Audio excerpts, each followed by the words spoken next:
రాష్ట్రంలో కూటమి ప్రభుత్వం వైఎస్ఆర్సీపీ కార్యకర్తలపై అక్రమ కేసులు బనాయించి అరెస్టు చేస్తోందని వైఎస్ఆర్ జిల్లా ఎస్పీ అశోక్ కుమార్ కు ఫిర్యాదు చేశారు. ఆ పార్టీ రాష్ట్ర ప్రధాన కార్యదర్శి సతీష్ రెడ్డి హత్య సినిమాలోని సన్నివేశాలను సోషల్ మీడియాలో పోస్ట్ చేశారని వైఎస్ఆర్సీపీ కార్యకర్త పవన్ కుమార్ ను పోలీసులు అక్రమ అరెస్ట్ చేశారు. అన్యాయంగా వైఎస్ఆర్సీపీ సోషల్ మీడియా కార్యకర్తలను అరెస్టు చేయడం దారుణమన్నారు.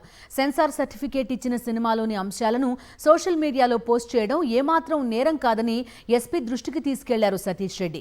ఎస్పీ అశోక్ కుమార్ సానుకూలంగా స్పందించారని, సమగ్రంగా విచారణ జరుపుతామని హామీ ఇచ్చారని సతీష్ రెడ్డి తెలిపారు. ఆ యొక్క సినిమా ఏదైతే హత్య సినిమా తీశారో ఆ సినిమాను సెన్సార్ యొక్క సర్టిఫికేట్ వచ్చింది. అంటే దాంట్లో ఏం అశ్లీలం లేనట్టే.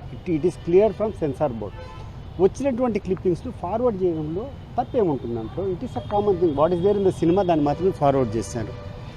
అటువంటి చేసినప్పుడు ఎవరైనా అమాయకులు లేకుంటే ఇటువంటి చిన్న చిన్న దాంట్లోకంతా తీసుకుని రావడం ఇట్లా పెట్టడం కరెక్ట్ కాదని చెప్పి ఎస్పీ గారి దృష్టికి తీసుకొని వచ్చాం.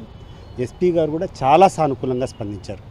One thing what I should appreciate is SP గారు ఈరోజు వ్యవహరించినటువంటి తీరు నిజంగా ప్రజాస్వామ్య బద్ధంగా ఆయన వివరించినటువంటి మాటలు విన్న తర్వాత ఒక ధైర్యం కలుగుతుంది. ఆఫీసర్లు అంటే ఇట్లా ఉండాలి.